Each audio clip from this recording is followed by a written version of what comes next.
Bienvenidos a la segunda clase del módulo 4 que trata sobre formación y evolución de galaxias. En esta segunda clase vamos a hablar sobre las semillas de las galaxias. Como vimos en la anterior clase, las galaxias poblan en el universo. Hay galaxias de todos los tipos, formas. Por ejemplo, hay las galaxias espirales, las galaxias elípticas, y todas ellas tienen propiedades muy diferentes unas con relación a otras. Además, como muestran las observaciones astronómicas, las galaxias se distribuyen en el vasto cosmos de una manera muy interesante. Van tejiendo filamentos, dejando lugares huecos, es decir, la estructura a gran escala que tejen las galaxias en el universo es la estructura de una esponja. Y las propiedades de las galaxias resulta que dependen de dónde se encuentran. Entonces, en la anterior clase habíamos hecho toda esta analogía con la biología de que los estudios astronómicos nos permiten estudiar primero la taxonomía, es decir, la forma de las galaxias. Luego podemos hacer anatomía, disectarlas y entender cómo están constituidas, sus propiedades internas. Podemos hacer ecología, ver cómo las galaxias se distribuyen en el universo a gran escala. Podemos hacer paleontología, intentar saber cómo ha sido su evolución a través de lo que vemos al día de hoy. Y finalmente habíamos quedado de que tenemos que entender la genética de las galaxias.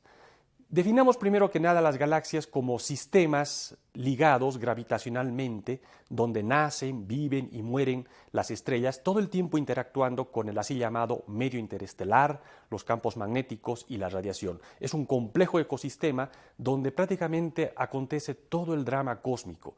Es en estos sistemas donde del gas muy frío de las nubes moleculares se condensan y se forman las estrellas. Estas evolucionan, expelen al medio interestelar elementos químicos que procesan en sus interiores. Esos elementos químicos pueden ser capturados luego por otras nubes, se pueden formar nuevas generaciones de estrellas. Además, alrededor de las estrellas generalmente se forman discos de gas muy frío y denso, que son los discos que luego originarán a los planetas, se llaman discos protoplanetarios. En algunos de estos planetas se pueden dar las condiciones para formar moléculas orgánicas, vida. La vida puede evolucionar, como en el caso de nuestro planeta, y dar origen a seres con conciencia, con inteligencia, capaces de estudiar todo este universo. Entonces, las galaxias son estos gigantescos ecosistemas donde acontece todo este drama cósmico. Pero por otro lado, vamos a una segunda definición de galaxias. Las galaxias son las unidades estructurales del universo como en todo, de un universo en expansión. Desde el punto de vista del universo, las galaxias entonces son sus mínimas unidades que justamente trazan la dinámica del mismo. Cómo se está expandiendo, sabemos de eso porque podemos observar cómo se están moviendo las galaxias a nivel macroscópico. Entonces, aquí nos planteamos el primer punto interesante para explorar la genética de las galaxias. Por lo visto, para entender la genética de las galaxias, tenemos que entender cómo se comporta el universo como un todo. Aparentemente, las galaxias son justamente esas unidades estructurales del mismo y tienen que provenir de las condiciones que imperaban en el universo muy temprano. Para esto tenemos que remontarnos a la cosmología, la ciencia que estudia el origen y la evolución del universo como un todo. Y de esto vamos a tener un módulo especial. Simplemente ahora me adelanto con algunos conceptos que son necesarios para entender la formación y la evolución de las galaxias. Primero que nada, en la cosmología se plantea lo que se llama el principio cosmológico, es decir, a grandes escalas, a escalas cosmológicas justamente, o muy en el pasado en la historia del universo, se plantea de que tiene que ser todo muy homogéneo e isótropo, es decir, el universo es uniforme, no hay lugares que sean centros, no hay ejes de rotación, no hay puntos más densos que otros. Entonces, de esta manera se puede describir el comportamiento de la dinámica del universo usando la teoría de la relatividad general y suponiendo justamente una métrica del espacio que sea totalmente homogénea e isótropa, es decir, uniforme. Entonces, este es uno de los principios básicos de la cosmología y desde ahí tenemos que partir para entender cómo se comporta el universo, cómo se va expandiendo. No obstante, a pesar de que el universo a gran escala es homogéneo e isótropo, tienen que existir desviaciones a esa uniformidad. Desviaciones que supuestamente tienen que ser muy, pero muy tenues, es decir, su contraste, su amplitud con relación al promedio tiene que ser casi imperceptible. De otra manera, la suposición del principio cosmológico ya no se cumpliría y no podríamos estudiar la dinámica del universo global a través de la relatividad general, como les decía. Por otro lado, estas perturbaciones se supone que justamente son el origen de las galaxias y de todas las estructuras a gran escala que hay en el universo. Pasemos a algo que tiene que ver con las observaciones. Realmente las observaciones muestran que el universo es homogéneo e isótropo y que hay estas pequeñas desviaciones. Pues sí, aparentemente sí. Tenemos el fósil más antiguo que se puede observar, que es la radiación cósmica de fondo. Esta es una radiación que baña todo el cielo, todo el universo, y la podemos detectar al día de hoy justamente en las longitudes de onda del milímetro al centímetro, que son las longitudes de onda en las cuales se transmite la televisión o la frecuencia modulada en la radio. Justamente esta radiación cósmica de fondo es la que proviene de un universo muy temprano, se originó cuando todavía la materia y la radiación estaban interactuando muy eficientemente, todavía ni siquiera existían los átomos, y en esa radiación cósmica de fondo tenemos impresas las propiedades del universo caliente de la gran explosión. Entonces el universo está bañado por esa radiación que es completamente uniforme, es muy homogénea. Sin embargo, con detectores muy sensibles se ha descubierto que en esta radiación cósmica de fondo sí hay fluctuaciones, sí hay desviaciones muy, pero muy tenues en la temperatura, desviaciones que a su vez implican fluctuaciones en la densidad también de la materia que originó esta radiación que estamos captando al día de hoy. Estas fluctuaciones son tan tenues que equivalen a apenas 100 milésimas de grados, es decir que son contrastes de temperatura de 1 en 100.000. Y para eso podemos hacer el siguiente ejemplo. Si tomamos una hoja de papel, vemos que la hoja es bastante lisa. Hagamos de cuenta que la distribución de materia y energía en el universo es así de uniforme. Claro, en el universo es tridimensional, aquí estamos haciéndolo bidimensional con esta analogía. Entonces, la radiación cósmica de fondo realmente es así de lisa con relación a la materia y a la energía. ¿Qué pasa si arrugamos esta hoja de papel? Si la arrugamos la hoja de papel, pues vamos a tener ahora corrugaciones. Podemos ver, de hecho, que en estas corrugaciones hay lugares un poquito más ondulados, otros un poquito más valles y picos y valles. Entonces, el campo de la materia y la radiación puede ser justamente así, con esas fluctuaciones. Sin embargo, la radiación cósmica de fondo es tan, pero tan uniforme que esas fluctuaciones ni de lejos se parecerían a estas que estamos mostrando en la hoja arrugada. Aquí estas ya son demasiado pronunciadas. En realidad, las fluctuaciones que se ven en la radiación cósmica de fondo son tan, pero tan tenues, como les dije, 1 en 100.000, que incluso si marcamos acá con el lápiz una línea, la altura que deja el lápiz, el grafito, sobre la hoja, tiene una amplitud que es más grande que 1 en 100.000. Es decir, que las fluctuaciones que vemos en la radiación cósmica de fondo son prácticamente imperceptibles. Pero con la enorme tecnología que tenemos al día de hoy, ha sido posible detectarlas, como se muestra en esta preciosa imagen captada por uno de los satélites que observa esta radiación cósmica de fondo. Ahí, en esas fluctuaciones, muy tenues al principio, prácticamente se puede decir que el universo es homogéneo y isótropo. Sin embargo, hay esas fluctuaciones que son justamente la semilla de la formación de las estructuras, de las galaxias y por ende prácticamente de todo lo que existe, incluso de nosotros. La gran pregunta ahora es cómo de estas pequeñas fluctuaciones, 1 en 100.000 en la concentración de materia y energía, llegamos a formar luego todas las estructuras complejas que vemos al día de hoy. Aquí tenemos que hacer uso del así llamado paradigma gravitacional. Según este paradigma, las tenues perturbaciones en densidad que existían en el universo muy temprano se hacen cada vez más densas y densas con el tiempo por la acción de la gravedad de estas pequeñas concentraciones de materia, de masa, de energía, con relación al promedio. Como vemos en esta ilustración, es como que el papel se va haciendo cada vez más arrugado, es decir, se van haciendo cada vez más densas estas pequeñas fluctuaciones, estas semillas que mencioné que se pueden observar en la radiación cósmica de fondo. Es decir, aquí es la gravedad en acción, es decir, siempre tiende a comprimir las cosas y si hay regiones un poco más densas, entonces la gravedad las va haciendo cada vez más y más densas. Y de esa manera podemos un poquito explicar cómo de esas semillas que observamos en el universo muy temprano, esas semillas que se ven en la radiación cósmica de fondo y que son muy tenues, pasamos luego a un universo con una gran cantidad de estructuras, como ya lo vimos en la anterior clase, el universo justamente en expansión, frío y compuesto al día de hoy de galaxias y todo tipo de estructuras. En la analogía de la hojita de papel arrugada es lo mismo, es como partiendo de esa hoja muy lisa, cómo vamos llegando a obtener corrugaciones cada vez más y más pronunciadas. Estas corrugaciones, en la analogía de la hojita de papel, son justamente las galaxias. Vamos a ver cómo es la evolución de estas perturbaciones en densidad. En principio, como ya les he dicho varias veces, vivimos en un universo que se está expandiendo. ¿Eso qué significa? Significa que las distancias entre dos puntos todo el tiempo, con el tiempo, valga la redundancia, están creciendo.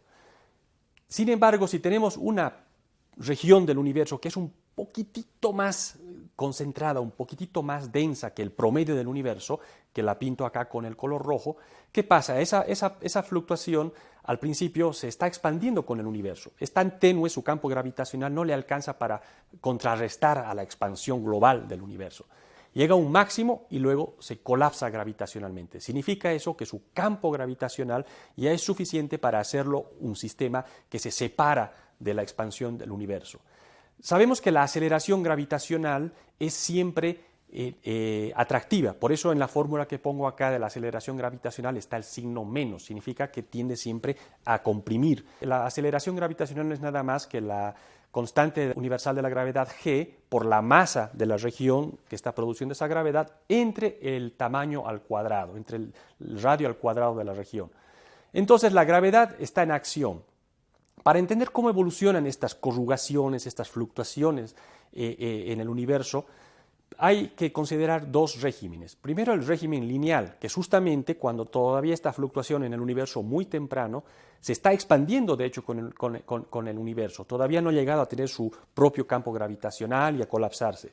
Ese régimen lineal es muy interesante porque esto ocurre cuando el universo es muy caliente, cuando todavía no existen los átomos, mucho menos las estrellas y las galaxias. No obstante, de la evolución de estas fluctuaciones en este régimen dependerá luego cómo se forman las galaxias.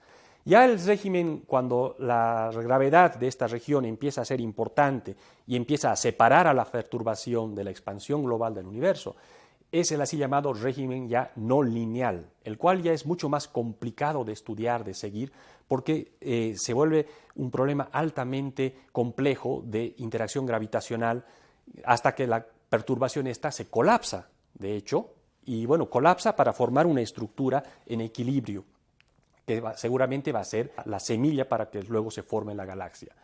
Entonces la gran pregunta que nos hacemos ahora es cómo se originan estas semillas, estas perturbaciones que de hecho podremos fotografiar en la radiación cósmica de fondo. Aquí tenemos que adentrarnos un poco en la cosmología, otra vez de la cual vamos a hablar más en detalle en otras clases. Sin embargo, aquí nada más déjenme mencionarles que en las épocas muy, pero muy tempranas, estamos hablando de trillonésimas de trillonésima de trillonésima de segundo de vida del universo, es decir, el universo realmente muy temprano.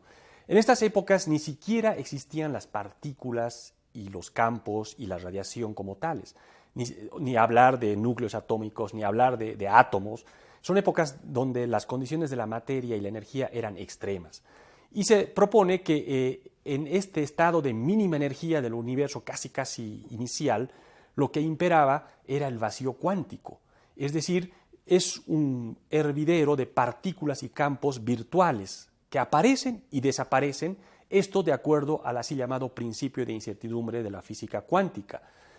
Este principio de incertidumbre no está violando de ninguna manera la conservación de la masa, es decir, así como aparece en un intervalo de tiempo delta t un cuanto de energía, en un siguiente intervalo delta t desaparece ese cuanto de energía. Aquí entramos ya en la, según Einstein, escabrosa física cuántica, es decir, la física del micromundo. En realidad, si nosotros queremos crear el vacío, ¿cómo lo hacemos? Podemos sacar todo lo que hay en este auditorio, podemos salirnos con una máquina, una bomba de vacío, sacar el aire. En el caso ideal de que logremos sacar todo lo que hay en este dado lugar, ¿qué es lo que nos queda? La pregunta que hago, seguramente algunos van a responder diciendo que la nada, queda nada. No obstante, en la naturaleza no puede existir la nada por el principio de incertidumbre de Heisenberg, justamente de la física cuántica. Según este principio, hay una incertidumbre en la naturaleza más íntima del mundo subatómico, y es que en un intervalo de tiempo delta t puede aparecer un cuanto de energía delta E, pero que no puede ser igual a cero. Es un cuanto de energía que tiene un mínimo, por eso se llama cuanto, toda la naturaleza está cuantizada, Y entonces no existe la nada como tal. Entonces en el origen mismo del universo, cuando ni siquiera existían las partículas y los campos reales, lo que existía era aparentemente este vacío cuántico, el cual además tiene propiedades muy interesantes. Es repulsivo, el vacío cuántico es repulsivo. Y el vacío cuántico está descrito por fluctuaciones. Es decir, como todo cuántico son probabilidades. En el vacío cuántico entonces tenemos un hervir, así lo llamo metafóricamente, de partículas y campos virtuales que aparecen y desaparecen. Son como burbujas que están ebulliendo todo el tiempo, así como aparecen, desaparecen. Y además formando todo esto un medio que es repulsivo. De hecho, el vacío cuántico es algo que se ha demostrado que existe en laboratorio y su aplicación para el origen del universo parece ser muy acertada. Ahora, ¿qué pasa? El universo al día de hoy ni de lejos está hecho de vacío, está hecho de partículas, de campos, de estrellas, galaxias. ¿Qué es lo que pasó? El vacío es muy inestable al ser un objeto cuántico y lo que pasa es que en esas inestabilidades en un tiempo muy corto se descompone, sufre lo que se llama una transición de fase, así como el agua puede tener una transición de fase y convertirse de estado líquido a sólido o gaseoso, son estados de fases diferentes, igual el vacío cuántico sufre una transición de fase y esas fluctuaciones cuánticas se transforman en partículas y campos reales. Y en ese proceso que ocurre en un intervalo de tiempo realmente muy infinitesimal, además el vacío ejerce su presión negativa y produce una expansión brutal del espacio. Todo lo que estaba al principio muy juntito, muy conectado, lo saca, digamos así, fuera del horizonte de causalidad. Entonces, esas fluctuaciones cuánticas, que eran descritas por la física cuántica, al salir, al expandirse tanto, se convierten ya en fluctuaciones a la métrica del espacio-tiempo. Además, se amplifican. Se supone que en este proceso justamente de la inflación, estas fluctuaciones cuánticas, al ser sacadas fuera de su horizonte de causalidad, se convierten entonces ya en fluctuaciones al espacio-tiempo. Estas fluctuaciones del espacio-tiempo son corrugaciones que tiene el espacio-tiempo, todavía no son fluctuaciones de densidad. Sin embargo, a medida que pasa el tiempo, al principio estas fluctuaciones están, como lo muestro aquí con esta esferita amarilla, están todavía en épocas muy tempranas, están causalmente desconectadas unas de otras, nada más una región muy chiquita puede estar causalmente conectada. Pero a medida que pasa el tiempo, yendo a la velocidad de la luz, cada vez podemos recorrer distancias más y más grandes, y llega un momento que estas fluctuaciones, estas perturbaciones a la métrica del espacio-tiempo se conectan causalmente. Y entonces ya ahí empieza a actuar la física real, la física, por ejemplo, de la gravedad, y estas perturbaciones se convierten en perturbaciones en densidad, en concentraciones de masa, de radiación, de energía. Y son estas perturbaciones ahora sí las que con la evolución gravitacional que les mencioné se van haciendo cada vez más densas y luego darán origen a las galaxias. Aquí es interesante hacer énfasis en esta unidad que hay entre el micro y macrocosmos, porque empezamos hablando de la estructura a gran escala del universo, de la formación de las galaxias, y a este punto terminé hablándoles de la física cuántica, la física que tiene que ver con el micromundo. Y es que así es la cosmología y la astrofísica en general. Unifica procesos del micromundo con procesos del macromundo. Y vemos que en estas etapas originales del universo, ambas están completamente unificadas, porque para entender de dónde salen las semillas que van a dar origen a las galaxias y todas las estructuras gigantescas, astronómicas del universo, tenemos que entender qué pasó en este universo muy temprano a las escalas más pequeñas, a las escalas del micromundo, que se describen por la física cuántica justamente.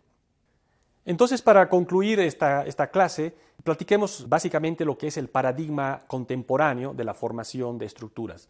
Básicamente, partimos de esta etapa muy temprana del universo, la etapa donde dominaba el vacío cuántico, y cada región de ese espacio infinito, porque al día de hoy sabemos que el universo es infinito, cada regioncita de ese espacio infinito se expande descomunalmente en esa época inflacionaria, debido a la propiedad repulsiva que tiene el vacío. Además, esas fluctuaciones que conforman el vacío cuántico justamente son las que cuando se desconectan causalmente se convierten en perturbaciones a la métrica del espacio-tiempo, mismas que luego se convierten en perturbaciones a la densidad.